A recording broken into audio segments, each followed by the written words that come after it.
Hello, everyone. Welcome to another episode of Fabric Tech Talk Fridays, live from Fabric Atlanta. Now, today we have a really cool story to share. We talk about companies adopting Fabric the past 2 years since Fabric went GA. There's so much happening in the world of Fabric adoption, and today we are tying it with a bow on top with Coca Cola, none other than Coca Cola, sharing their story on how they are using Microsoft Fabric. So we have here Aravind Yarram. He's the Senior Director for Data and Analytics Platform at Coca Cola. So, Arvind, do you want to start with setting the stage on who you are, what you do at Coca Cola, what your team is responsible for? Yeah, thank you, Shweta. Happy to be here. So myself, Aravind Yarram, I lead the data analytics and an architecture engineering organization for Coca Cola. I report directly to the global data head.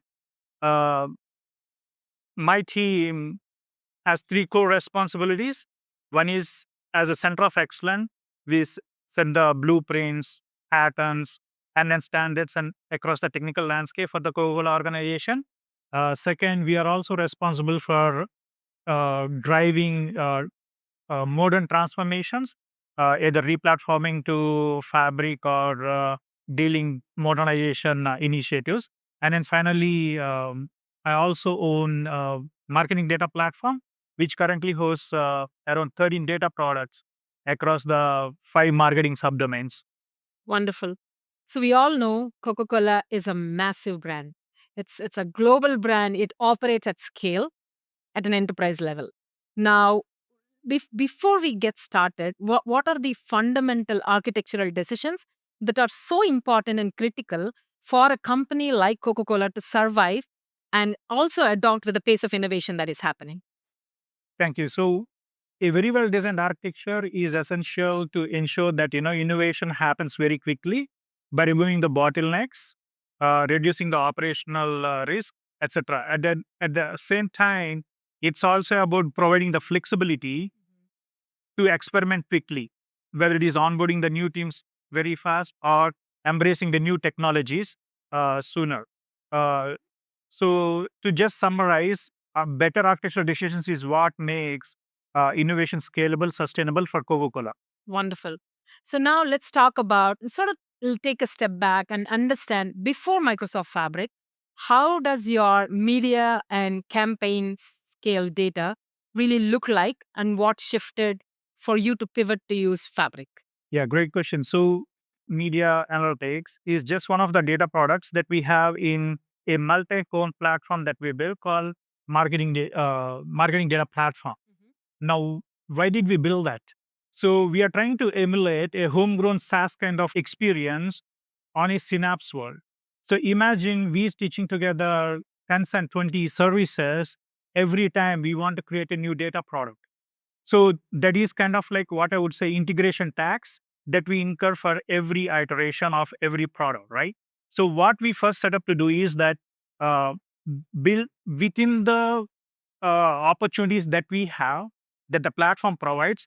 We did the integration once, and then we wanted to iterate multiple products and build multiple products on the same platform, which is kind of like highly unusual, where most of the data products come with one single workspace, and then again integration starts from scratch.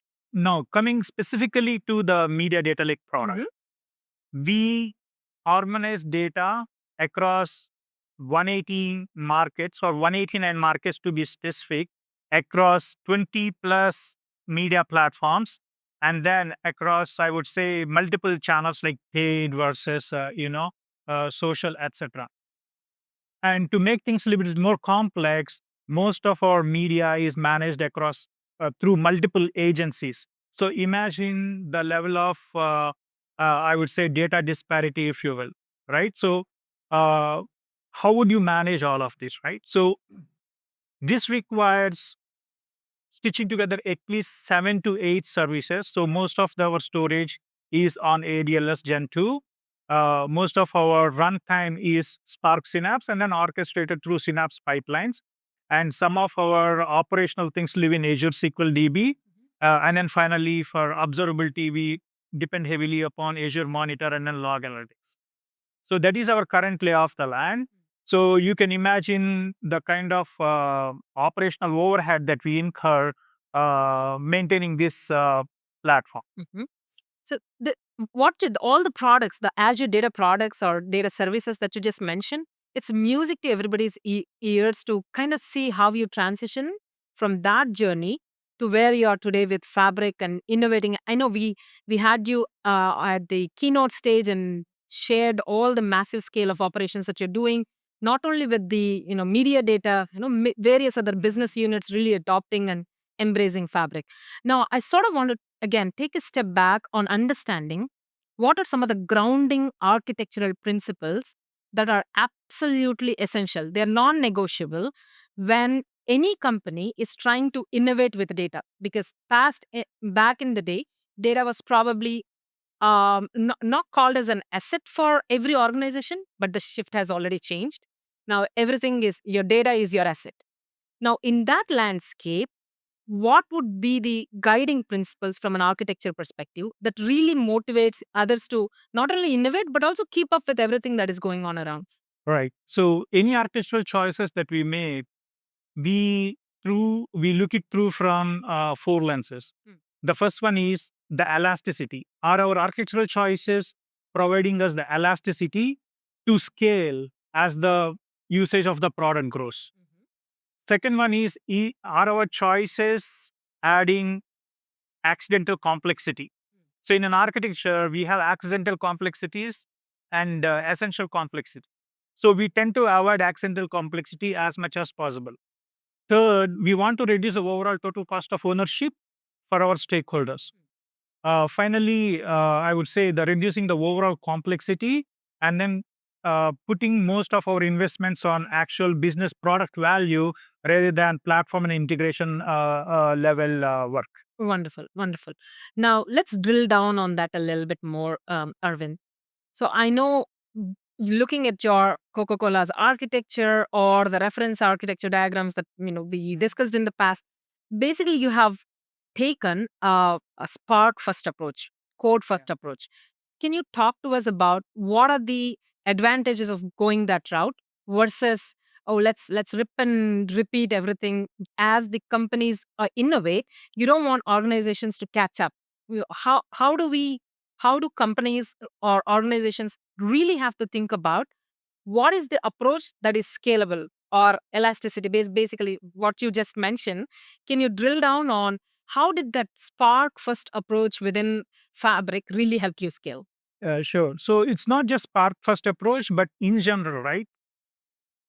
How do you de-risk yourself from lot of platform changes that happen or make yourself portable across multiple cloud platforms? So let's tie it back to the elasticity. Currently, this is not a problem just for the specific data world. This problem has already been solved for multiple decades in the software engineering side. So the first principle is that bring that software engineering rigor to the data world. Second one is that I always prefer taking the lowest common denominator for any architectural choices because it's very good to piggyback on the shiny new things, but there is also kind of like a lot of unknown tax that you get by making those choices. I'm not saying that we shouldn't do it, but you should have a specific reason. Your choices should be intentional, right? Now, tying back to your specific question, keeping that as the grounding principles, right? First, we took a local first development approach. So, what does that mean? Most of our development happens within our IDEs in the laptop. Most of our developers doesn't even log into a portal to develop data pipelines, if you will. So all of our business logic, if it has to be scalable for small data sets or for long data sets, also if it has to address multiple velocities of the data, whether it is a batch or the streaming, but still you don't want to change your code because you are investing it one time. You want to write the business logic one time. How do you make that happen? Again, this also is a solved problem. Spark is the abstraction. Spark is the framework that is built to solve these kind of things, right? So local first development, then Spark as the primary runtime. Now, let's take the unified media analytics itself, right? So currently we are processing, I would say we initially started processing 100 million to 150 million rows per day. Currently, we are processing 350 million, and then by end of quarter two, we are extrapolating to be processing 500 million rows for every night. Okay. However, like I mentioned, it's nightly. But out if how do we make sure that business can't wait for that long? They want it in a shorter duration. For me, it's not a code change or it's not a replatforming. I will just switch to the Spark stream, right? So my investments are still intact. So that is going to provide me that flexibility.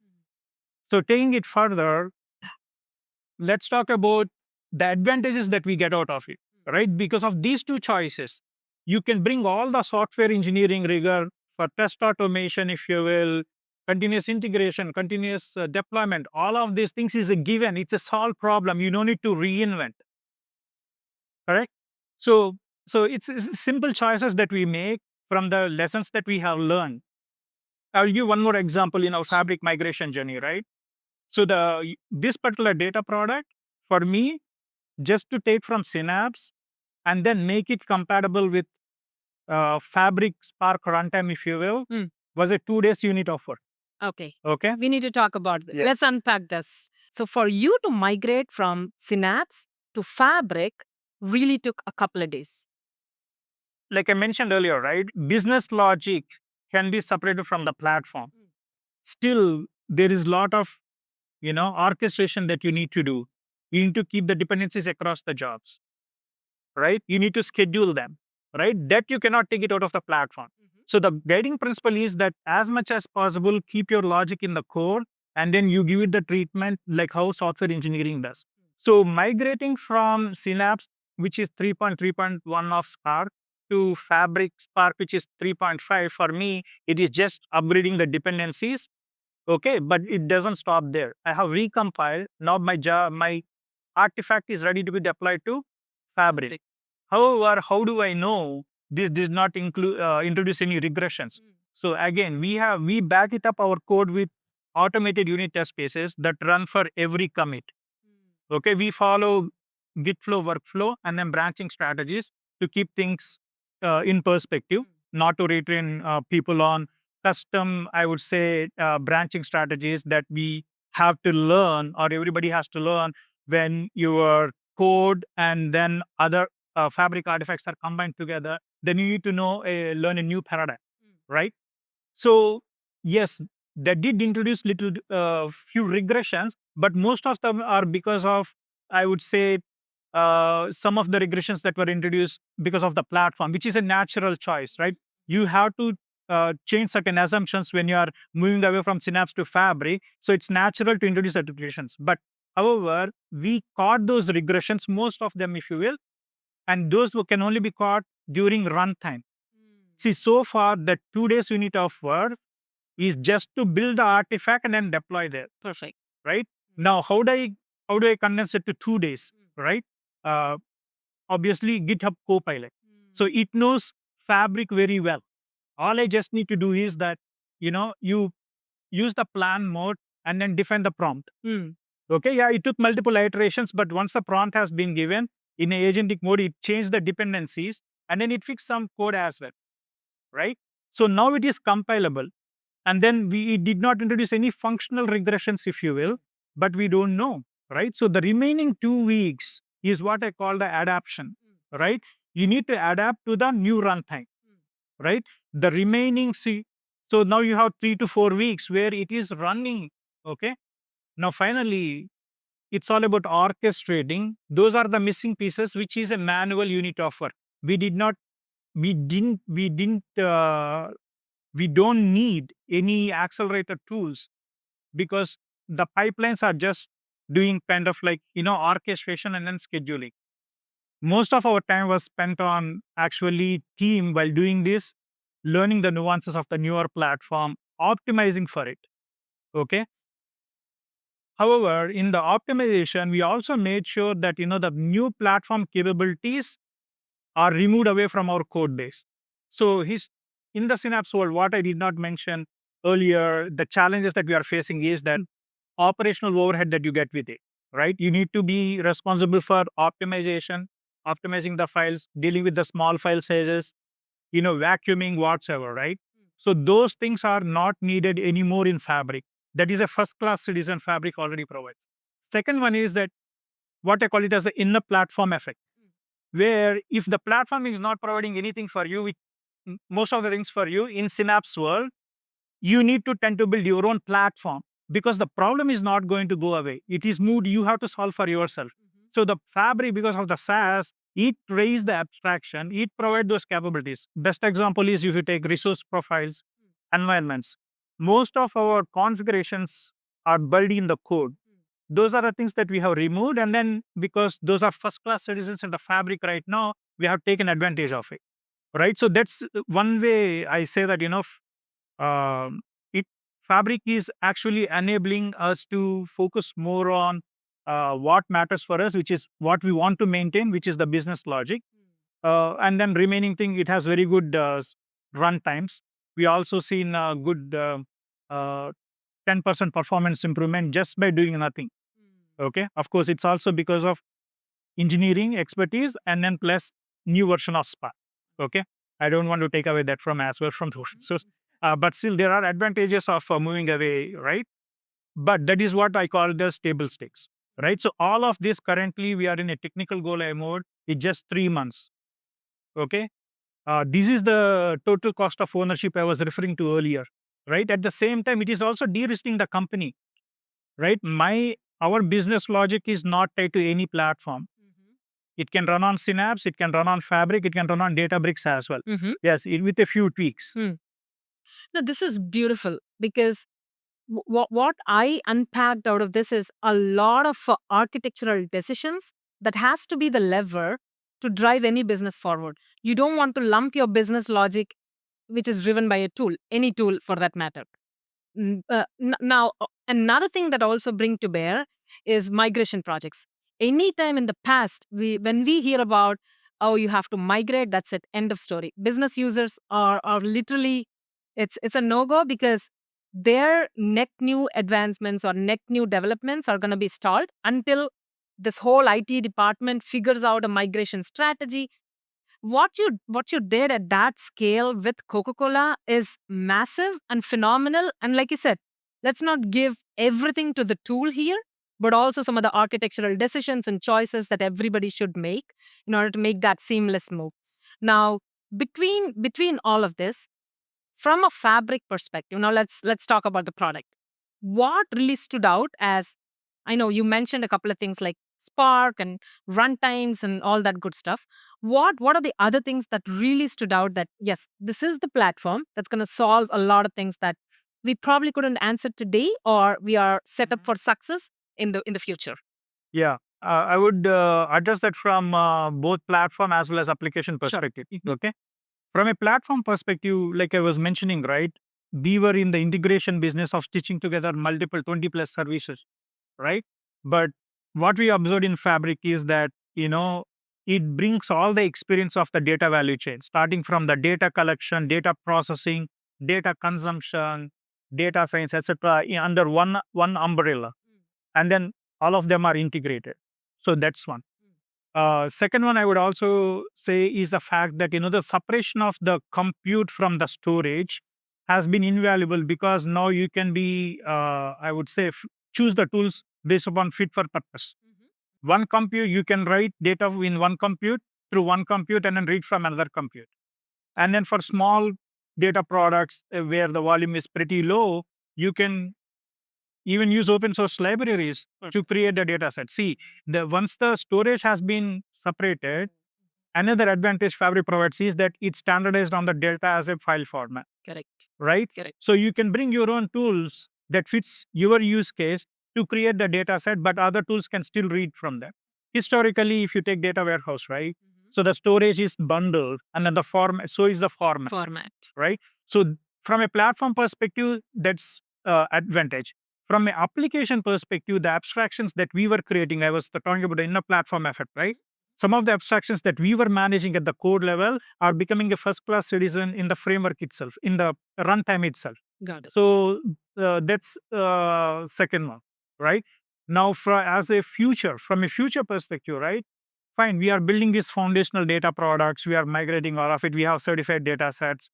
But how do you scale the business decisions? How do you scale decisions for the business users?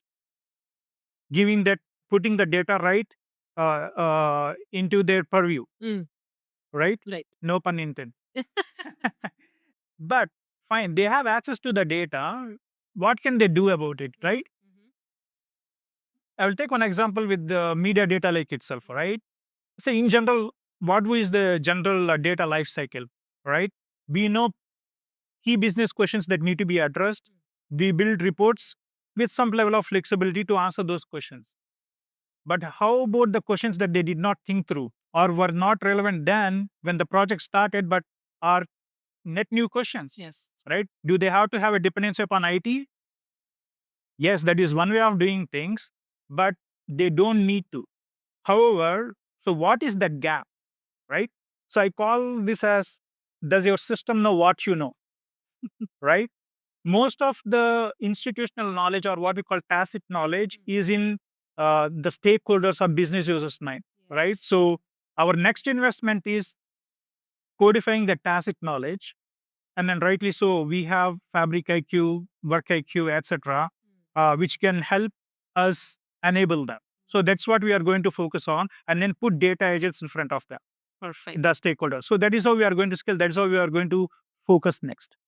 Now, what you just unpacked is again phenomenal to really think about some of the domain knowledge. That's what we call domain knowledge is in people's Excel spreadsheets or wherever legacy, so to speak. But then with IQ, the advent of work IQ, fabric IQ, foundry IQ, if you have participated in the keynote today morning, we talk about the framework of how you can unpack these four layers. You start with your unification, you curate your data sets, put your semantic models, and that's when your IQ really brings everything together. Really well put together, Arvind, and some of the key takeaways if you want to advise customers, because we have tons of customers who are either on our own platforms trying to see is fabric the right fit to do the migration or how long it's going to take, or other platforms who are trying to, oh, is it enterprise scale ready? We based on what you just mentioned, you are really working at that scale with massive amounts of data, and also real time insights, all that good stuff. Now, what is that one takeaway you want to leave other customers or anybody who is tuning in to listen and probably start their journey? Yeah, I would say you can make anything work anywhere on any platform, but Fabric is icing on the cake.